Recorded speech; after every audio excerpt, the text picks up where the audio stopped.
Hello everybody, today I am going to show you guys how to create a chip bag.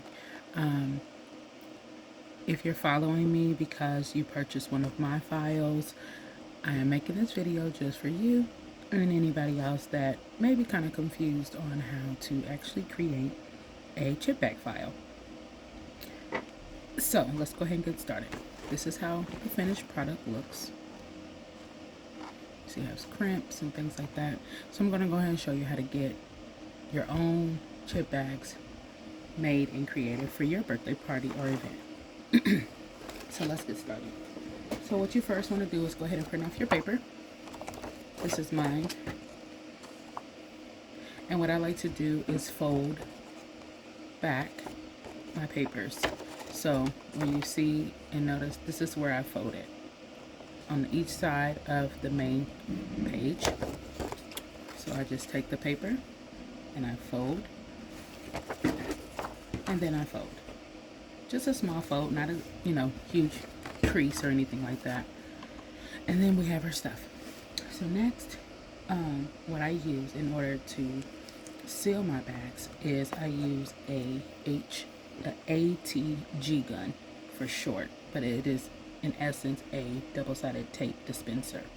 You can find a double-sided tape dispenser like these at your local craft stores such as Michael's or Joann's, but you do not need this. I use this because I create chip bags every single day, but if you want to do this sporadically, you want to just get any double-sided tape dispenser, which you can find at Dollar Tree, you can find at Walmart or Target, any local store to you, or you can use a hot glue gun. I don't use those things because of this just works better for me, but those things are a possibility. So whenever I do use this, you want to use that in that time whenever I'm using that. So if I'm taping and you want to use a hot glue gun, that's where you use your hot glue gun at, okay? But just be careful with those. Anyways, so also I use a crimper. My crimper is from Amazon, and you can find them on there. Just type in paper crimper, and it really doesn't matter. This is just the one I prefer. All right, so what we do is we have our bag here. So I'm going to take from the bottom and the side of where the wording is right here. So this is already actually taped, and then at the very top. So I have tape at the top and bottom of the front and on the side where the wording is, so it will look like this, okay? So I went ahead and taped those sides, and what I do is use a fun size pack of Doritos or whatever chips you want. Just make sure that when you are filling these bags that the bag is sealed. You do not want to dump chips into a paper bag. This is just paper, so because it's paper, oil spots can get on the bags and then you'll ruin your bag. So the same with any candy or treats. Just make sure you have it in a sealed wrapping before you put it in there.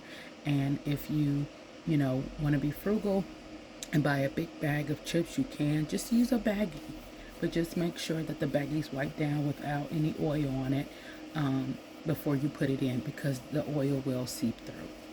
Alright, so I have my bag here. So what I like to do is fold it over to where the nutrition facts are, and that black line, that's kind of my stopping point, and I just push the tape down on the paper, and then I have my bag like this, okay? And so then I take it, lift it up, and I squeeze together the top there, and I squeeze together the bottom. Just kind of go to the middle. The middle always works best. And then you kind of fan out from there, you understand? So this is how the bag looks. Look at that. There's another way you can do this without it looking like this. So what you would do, squeeze in your bag a little bit, and that will straighten this part out. And the same with when you're doing it. When I first did the top, you can squeeze it and then squeeze in the bottom, and then it won't look so big. But the crimper is what helps flatten everything else out. So I'll go ahead and put my paper in the crimper, just like so. I stick it in the grooves, turn the handle, and it crimps my paper. And this is how the back looks. You see? All right, I'll go ahead and do it one more time.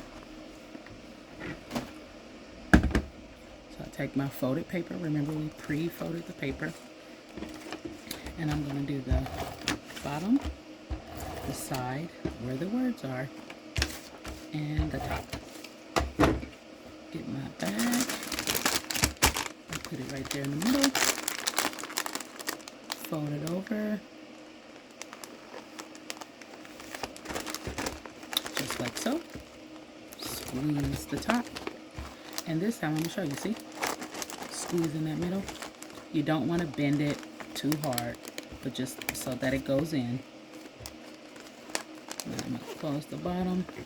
And you see how it's not that big of a dent this time. Can you tell? Just a little trick. Helpful trick too. And then you go ahead and print this. And you have your bag. I hope this was helpful. Now you can use any paper you choose. It does not matter. Like I said, if this is not something you're doing all the time, don't worry about it. But if you just want an extra flair with the gloss, you know, you can just go and find glossy paper, photo paper. It does not matter, as long as your printer works with it. You want to make sure you get an inkjet paper, gloss paper if you have inkjet printer, vice versa with the laser printer. And I just use a glossy paper. I don't have any recommendations for where to get one, but like I said, it's really open. And yeah, so that's what I use. So I hope this was helpful, and I thank you so much for watching. Make sure you like and subscribe.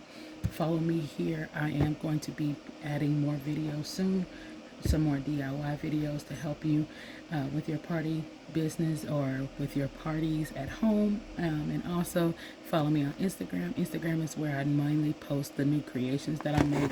I'm a lot more chatty over there as well. But I thank you so much for watching, and have a great day.